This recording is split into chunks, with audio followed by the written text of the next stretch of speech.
Vamos fazer aqui algumas colocações sobre o Evangelho de João, e ele foi escolhido intencionalmente. Primeiro, ele não faz parte do Evangelho sinóticos. O que é isso, pastor?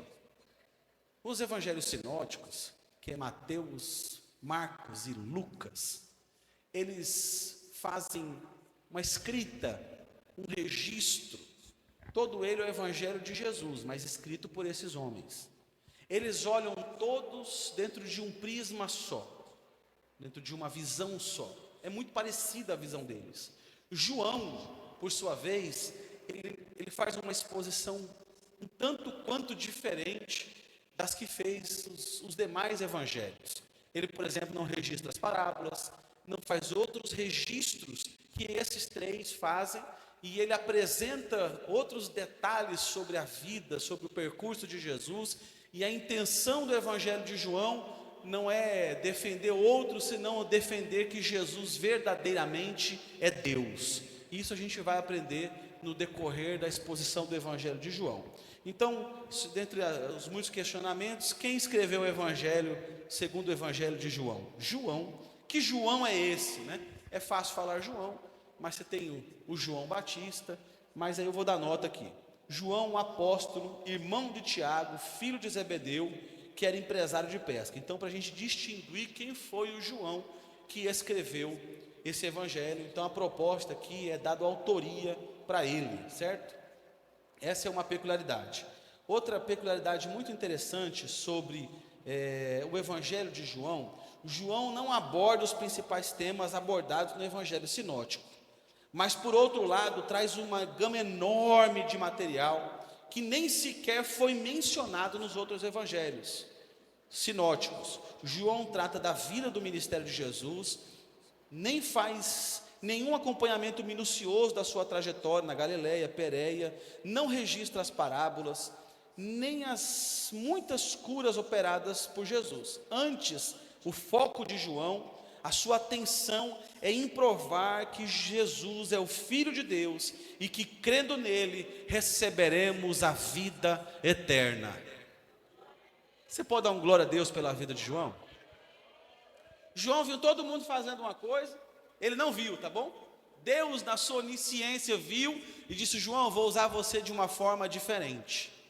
Não é maravilhoso isso? Saber que o diferente também é usado por Deus?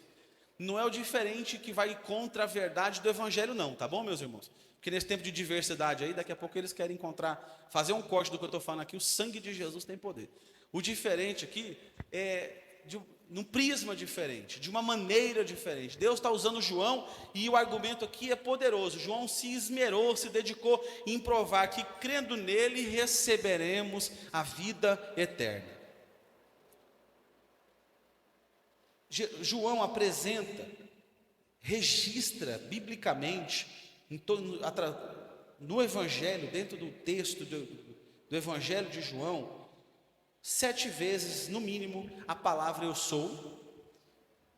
E eu quero fazer registro aqui, antes mesmo de mencionar o capítulo 1 de João. 7 vezes em João, Jesus emprega a gloriosa expressão eu sou, a mesma revelada por Deus a Moisés no sinal. Não é poderoso aquele texto de Deus na sarça se revelando a Moisés, quando Moisés pergunta: quem é?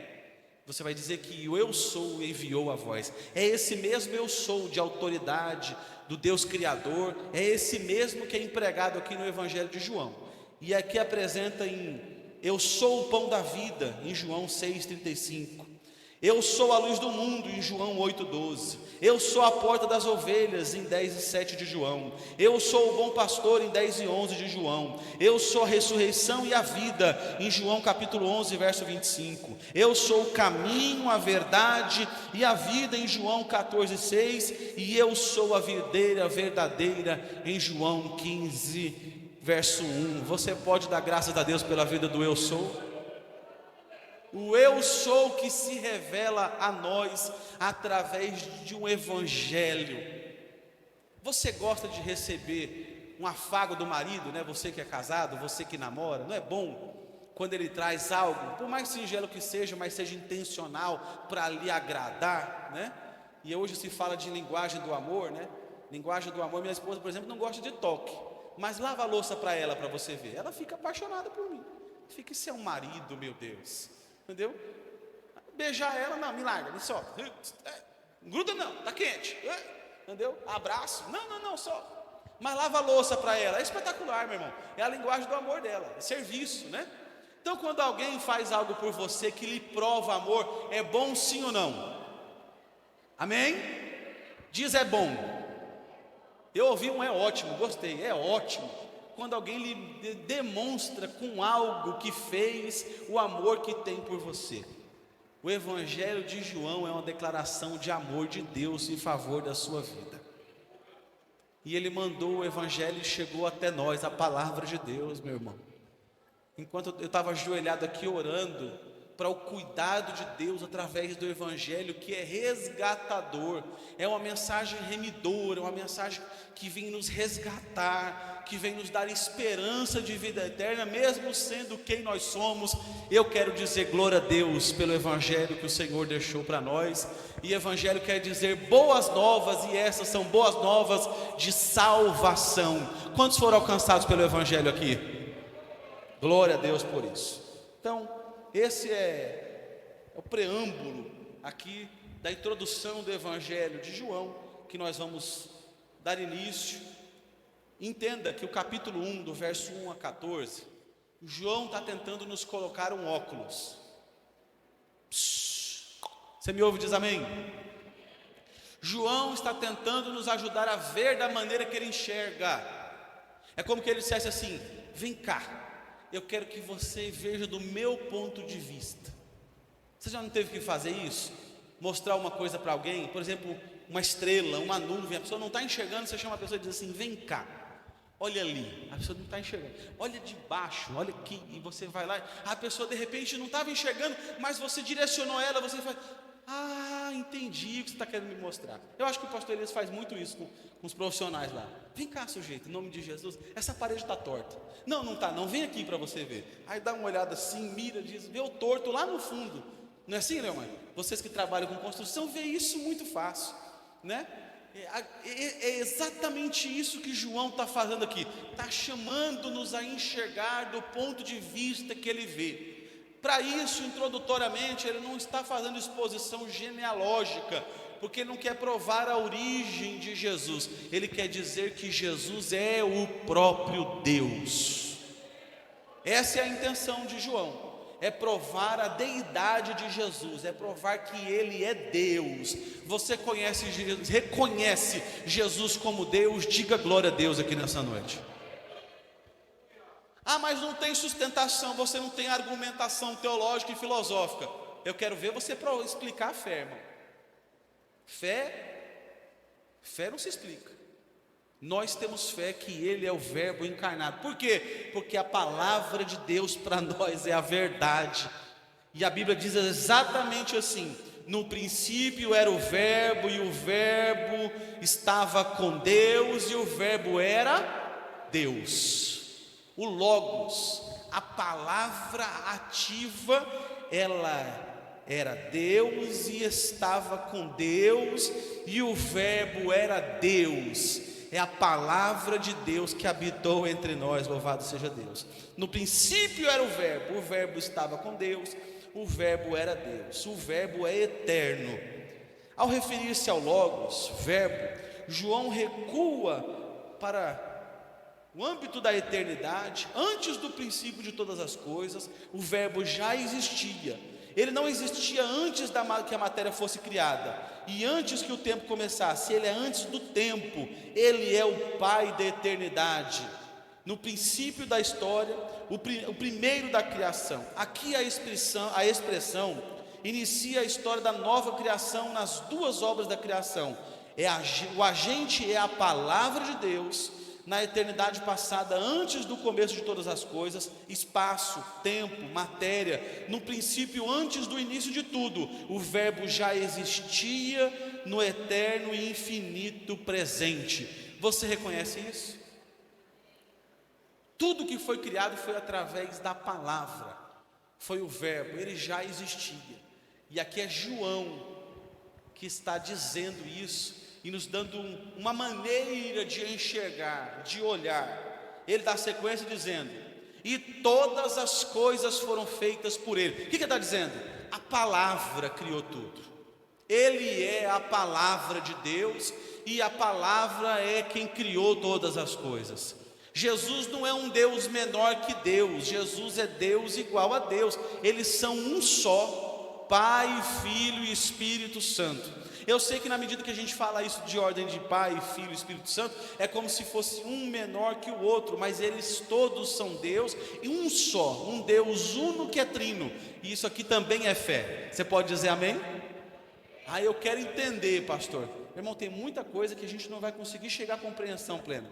A gente enlouquece aqui tentando compreender essa unidade, mas é a ação de Deus Criador, que diz que Ele já coexiste eternamente. E a gente pode ir para Gênesis e ver que o Espírito já pairava sobre a face das águas antes mesmo que houvesse criação, porque eles já existiam antes que existisse qualquer coisa. Ele é o Pai da eternidade e Ele é o Príncipe da paz. Então, isso aqui é questão fechada para nós. Ele coexiste eternamente. No princípio era o verbo. Estas duas palavras, princípio e era, são duas âncoras. Princípio e era são duas âncoras. Para que essas âncoras? Âncora serve para estabelecer o navio, para que o navio não zarpe, mesmo com ventos, mesmo que haja algum impulso. A âncora deixa ele firmado. Por que de princípio e era fundamentando a palavra? Mantém firme o navio da alma humana diante das tempestades, das heresias que possam vir. O Scott tem razão em enfatizar, é um teólogo, né?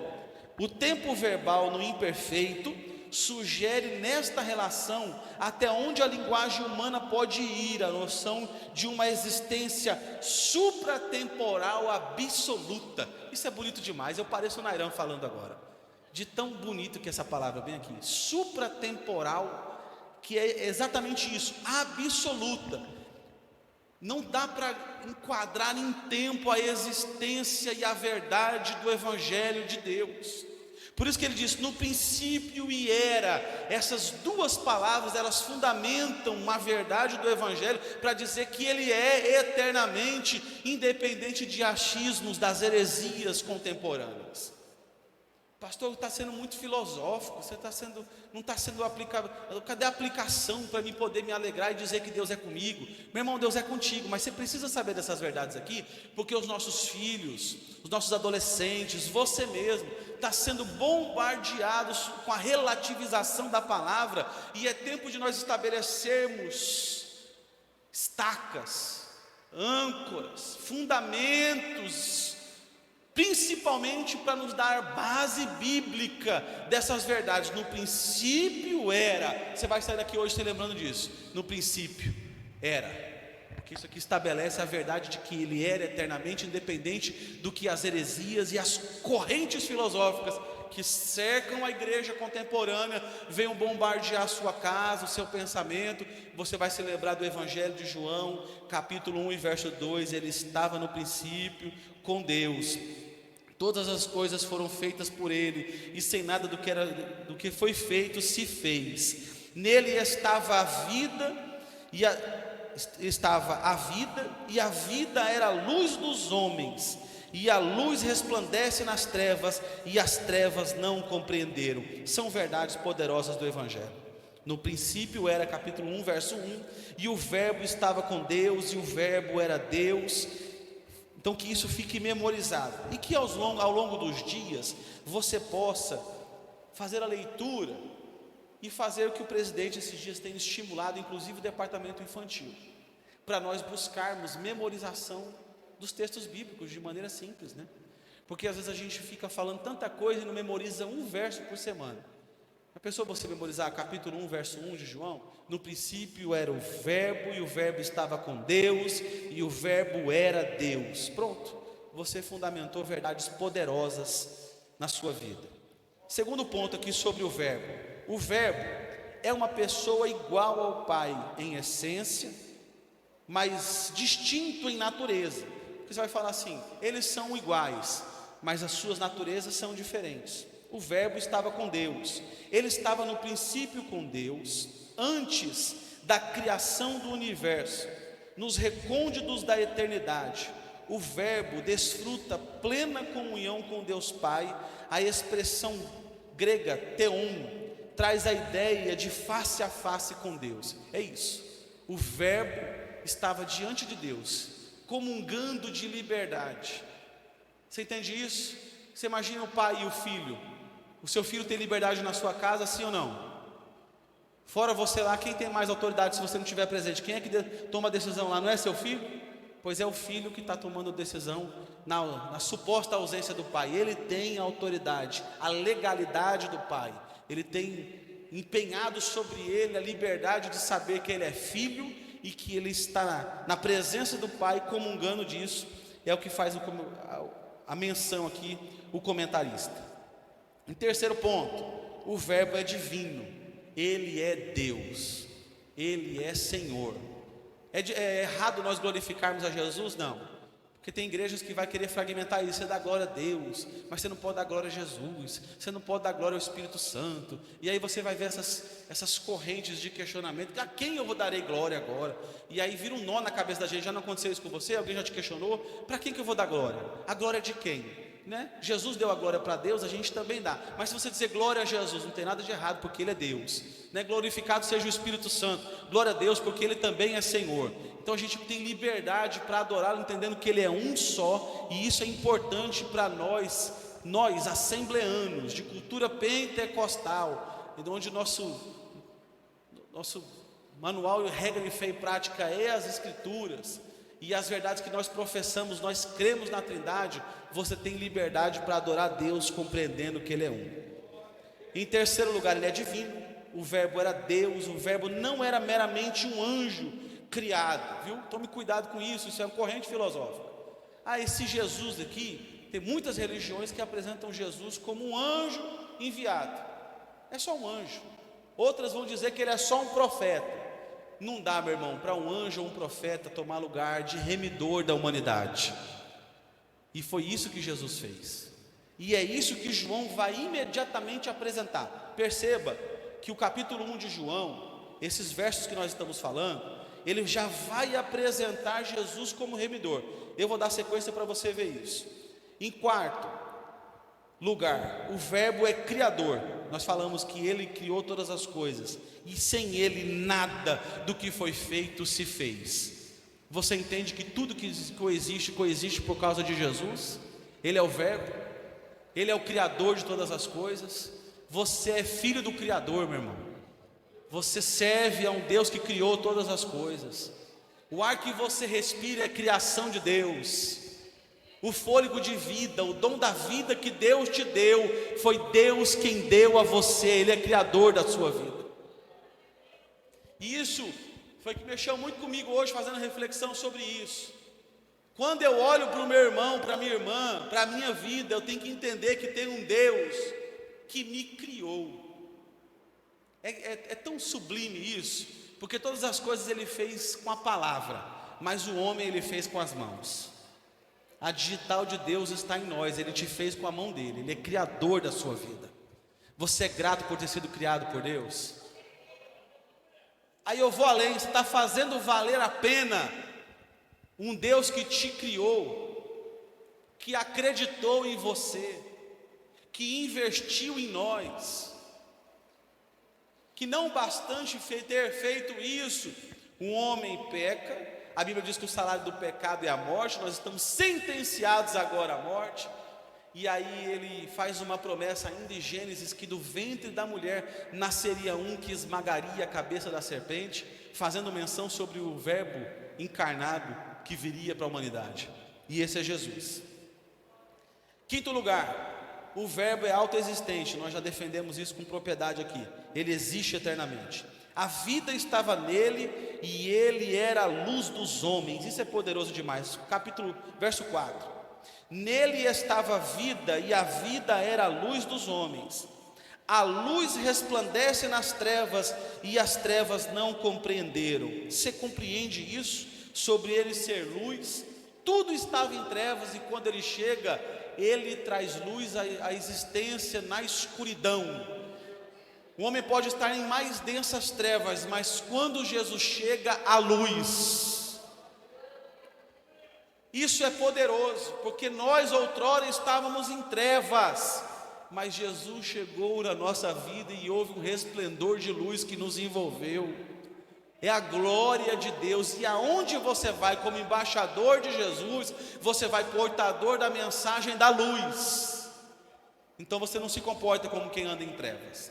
Quem anda em trevas anda em obscuridade, faz coisas absurdas porque ninguém supostamente está vendo, porque se sente em trevas. Quem está na luz, meu irmão, não precisa ter cerco para alguém lhe ver. Hoje eu fui questionado por alguém, eu vou poupar aqui o Senado, mas alguém olhou para mim assim e disse assim: pastor, me explica. Eu disse assim: o que foi? Você anda viajando, né? Eu disse assim: não, eu sou representante, eu viajo. Mas como é que é esse negócio? Sua mulher não fica com ciúmes de você, não? Eu disse: aí, por quê? Entendeu? Não, você é assim galegão dos olhos verdes, entendeu? Ela não fica assim com ciúmes, o senhor viaja. Eu disse: ô meu irmão, eu nem me lembro desse negócio, entendeu? Que eu nasci de novo para Jesus, eu não fico andando assim muito atrás desse trem aí não. Eu nem me lembro desse negócio aí, meu irmão, entendeu? Pastor, você está aqui dizendo que não acontece nada com você, que você é o Superman. Não é isso não, meu irmão. É porque o sangue de Jesus nos redimiu, nos lavou no seu sangue, entendeu? É engraçado, até acabou de acontecer agora. Eu estava ali, saí da academia, fui lanchar, e aí a moça do balcão, aí ele foi pagar. Aí eu falei assim: você vai pagar? Eu disse: aí casei direito. Falei para a moça do caixa: está vendo, pastor? Aí eu olhei para a moça, nunca tinha visto a moça. Ela sabe que eu sou pastor. Não é bom isso? Que as pessoas vejam que você é um servo de Deus, que você resplandece a luz de Cristo. Pelo amor de Deus, meu irmão, não ande em trevas não. Na dúvida, libera logo uma paz do Senhor para quem está do seu lado, para a pessoa entender que tem glória de Deus que habita dentro de você, e que você está compartilhando com as pessoas e dando para elas aquilo que você tem. Aí, fim da história com essa pessoa que estava me questionando sobre a obscuridade de viajar, de não estar em casa. Meu irmão, você tem que ser crente com as pessoas te olhando, mas tem que ser crente quando ninguém está te olhando supostamente. A Bíblia diz que nós somos rodeados por uma tão grande nuvem de testemunhas. Essa autoanálise aí tem que ser feita. Não é a mulher, para poder descobrir se está com algum nódulo no seio, ela precisa fazer o toque. O cristão do mesmo jeito, tem que se tocar de vez em quando. Se toca, meu irmão. Descobre aí como é que está a sua vida com Deus. Perceba se você verdadeiramente está denunciando Cristo. Eu vou seguir. Em sexto lugar, o verbo é a luz que prevalece. Não tem trevas tão densas que resistam à luz poderosa do Evangelho, porque a luz resplandece em meio às trevas. Não era a luz, mas veio para que testificasse da luz. Aqui está falando de João. Ele próprio, João, não era a luz, mas ele estava testemunhando da luz. Isso a nosso exemplo. Por mais que Deus esteja te usando, você não é portador de luz própria. A luz que habita em você vem de Deus. Você é um portador da luz. Amém? Você é um portador da luz. Diga amém. Talvez nem tem luz aí, mas vai chegar hoje. Diga aleluia. É, irmão, porque talvez não tenha. Talvez tenha gravata, talvez tenha paletó, talvez tenha tudo de um crente aí. O crentez, né? O crentez é a linguagem. Pai do Senhor, e aí varão, varoa. Tem tudo isso aí, mas não tem Deus aí em você, não tem luz de Deus. Você é um portador da luz, assim como João era. A luz de João não era própria, mas ele é um portador da luz, que está conduzindo essa luz às pessoas, que está levando esse evangelho às pessoas e está anunciando ali. E o próprio texto diz isso: João não era a luz, mas veio para que testificasse da luz. E ali naquele mesmo ambiente estava a luz verdadeira, que alumia todo homem que vem ao mundo. Toda criatura, uma vez que reconheça Jesus, e é isso que vai dizer aqui agora: veio para o que eram os seus não receberam, mas a todos quantos o receberam, deu-lhes o poder de serem feitos filhos de Deus, os que creem em seu nome. Não, isso aqui é importante, eu vou enfatizar isso aqui para você entender sobre isso. Todos éramos criaturas de Deus, ou todos somos criaturas de Deus. A paternidade, a adoção para tornarmos filhos, requer o simples reconhecimento. Aí a Bíblia chama isso de poder, de serem feitos filhos de Deus. Como? Reconhecer os que creem em seu nome. É o que crê. Tudo é possível ao que crê.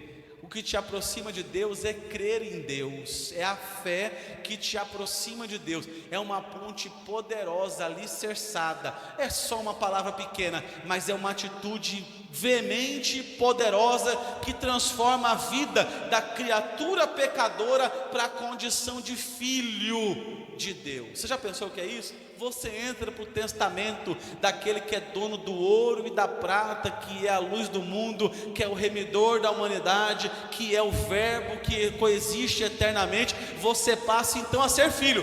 Meu irmão, se você não fica grato a Deus por isso,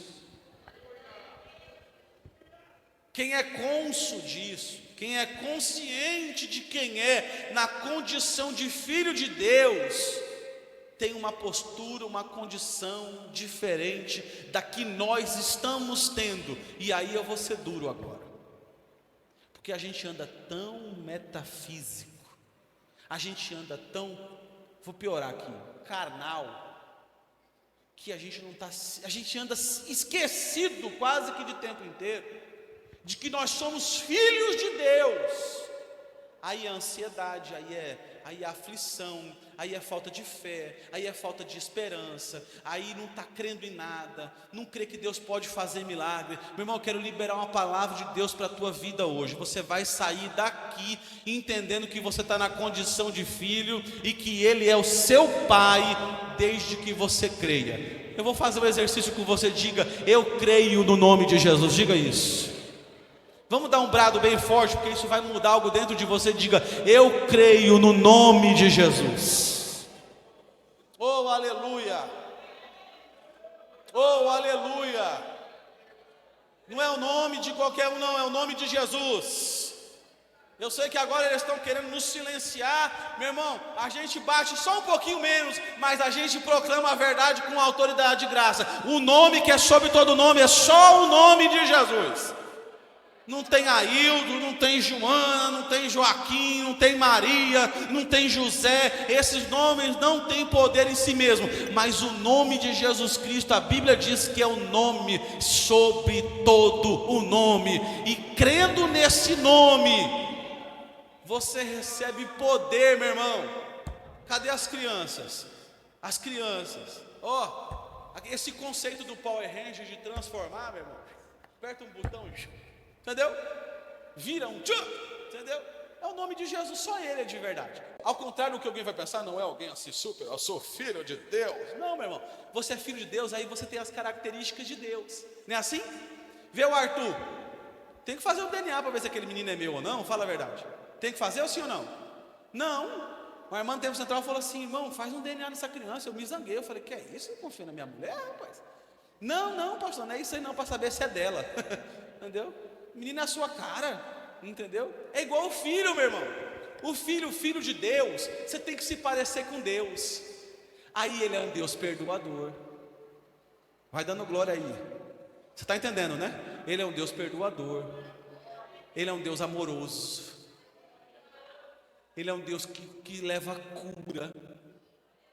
Então você não pode ficar aí transportando enfermidade, palavra de maldição, se maldizendo. Se Ele é um Deus que só levou a esperança para as pessoas, pegou as pessoas decadentes, foi lá e disse: se você crer, verás a glória de Deus. Você é filho de Deus, não é para você ser superior a ninguém, é para você servir e ser um multiplicador dessa palavra. Vamos seguir aqui. Mas a todos quantos receberam, deu-lhes o poder de serem feitos filhos de Deus, aos que creiam no seu nome, os quais não nasceram do sangue, nem da vontade da carne, nem da vontade do varão, mas nasceram de Deus. Você nasceu de Deus, meu irmão. Você é projeto de Deus, você não é projeto do inferno. Você não é projeto do diabo, a sua família é projeto de Deus. Glória a Deus por isso, a minha família é projeto de Deus. Eu sou nascido de Deus, diga isso. Eu sou nascido de Deus. Você não é obra da carne, você não é obra, aqui o texto diz, você não vem da vontade do sangue, nem da carne, nem da vontade do varão, mas de Deus, foi de lá que nós somos originários. E aí o verso 14, para nós encerrarmos aqui esse momento de palavra, verso 14, ele vai dizer assim: e o verbo se fez carne,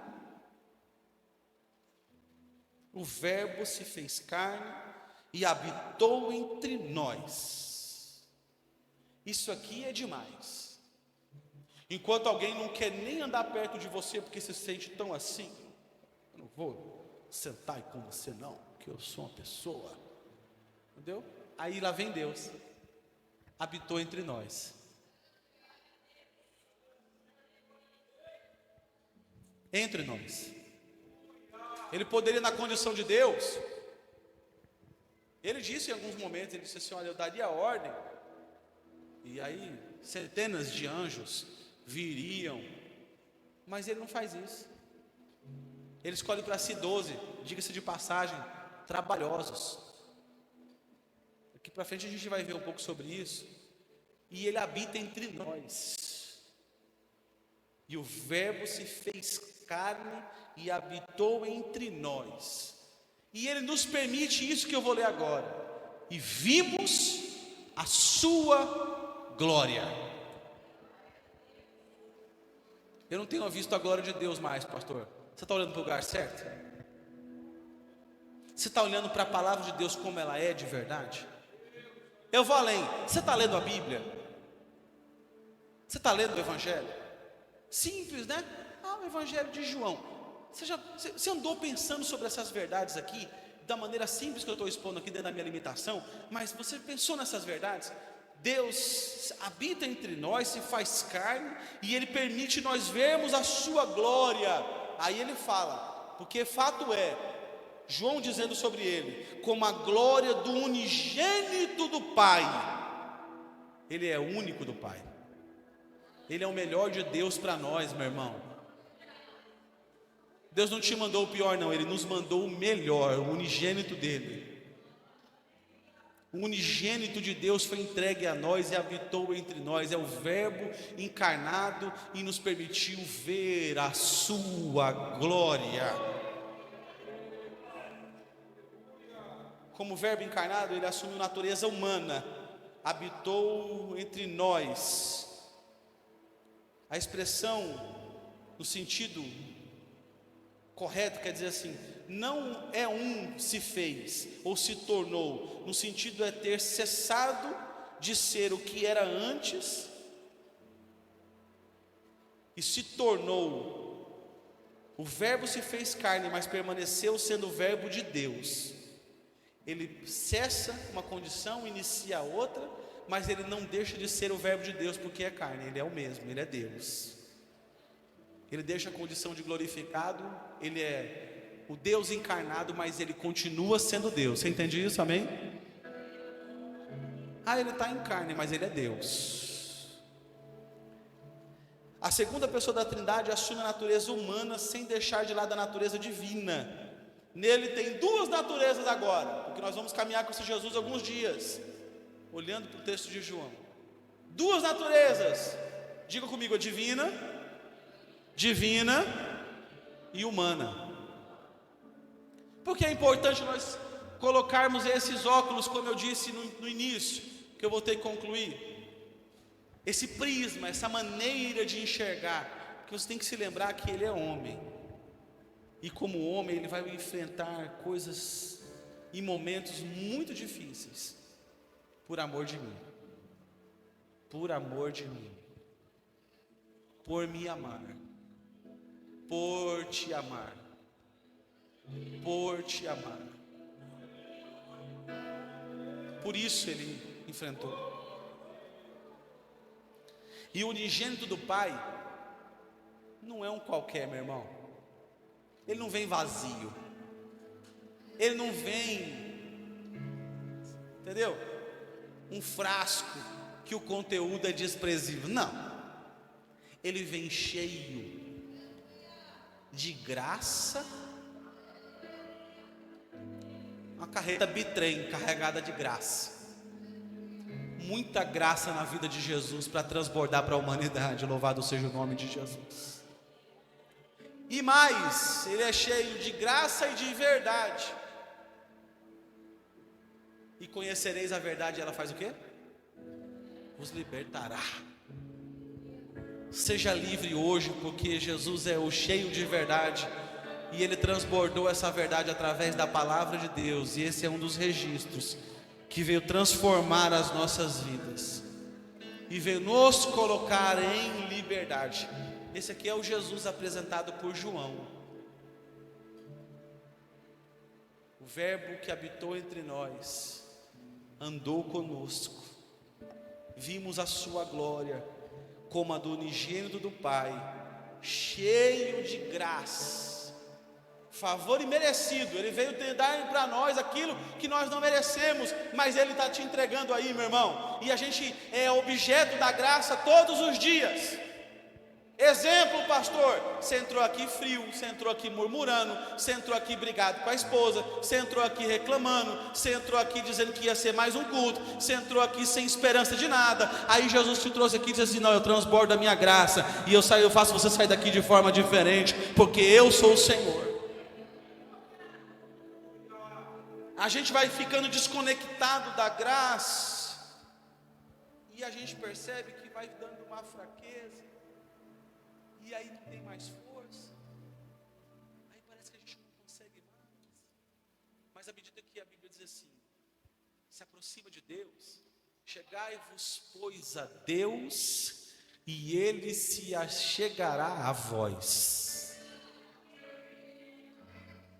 Você estava distante, mas você veio para a presença. Ele está dizendo: eu transbordo a minha graça. Você não merece, mas eu te dou. Você quer mais os livramentos? Só essa semana, só indo e voltando para São Luís. Eu estou indo para São Luís. Lá vem uma carreta da Suzano, está filmando, né? Eu não posso provar, eu vou pôr a câmera no meu carro. Soltou um tronco de cima, é um tronquinho, mas aquilo em velocidade, de cima de uma carreta, se pega no meu carro, meu irmão, entendeu? Uns segundos antes, e eu passei com o pneu por cima, debaixo do carro. Nem parei, fui-me embora, entendeu? Se furou o pneu, eu vou descobrir já já. E eu toquei viagem. Mas se tivesse batido no vidro, se tivesse batido em cima do carro, livramento. Estou voltando de São Luís para cá, tá eu, uma Hilux lá na frente e um Onix entre nós. Aí eu vi que ele ia ficar atrás da Hilux, tirei de lado e foi passar aqui. Ele resolve tirar, eu tive que jogar o carro no acostamento. E lá vai eu digo: é Deus do livramento. Esses foram o que eu vi. E os que eu não vi, meu irmão? Você entende que você talvez não está vendo, mas Deus está com graça te dando livramento para você, para os seus filhos. Digo: Deus cheio de graça continua na minha vida. Sai daqui convicto disso, meu irmão. Você não viu, mas o inferno tramou e disse: eu aniquilo, eu travo, eu frustro os planos. Aí Deus, com a sua graça, diz: não, ele é meu servo, ela é minha serva, ele é meu. Você não vai tocar porque ela é minha, porque ele é meu. Aí ele vem com a sua cortina de graça, transbordando ela, porque ele é cheio dela. E ele vem também com a verdade, que é a palavra de Deus. É essa verdade, meu irmão, que tira você da sua casa, dos seus afazeres, da sua rotina, e diz assim: eu vou para a congregação. Não é porque a gente vem se reunir, não é porque alguém te chamou, não. É porque a graça de Deus te atrai e a verdade de Deus te edifica, e ela te manda mais longe. É ela quem te fortalece, é ela quem te reveste, é ela quem blinda a sua vida. O Senhor é o Deus que te guarda. Levanta a mão para receber isso.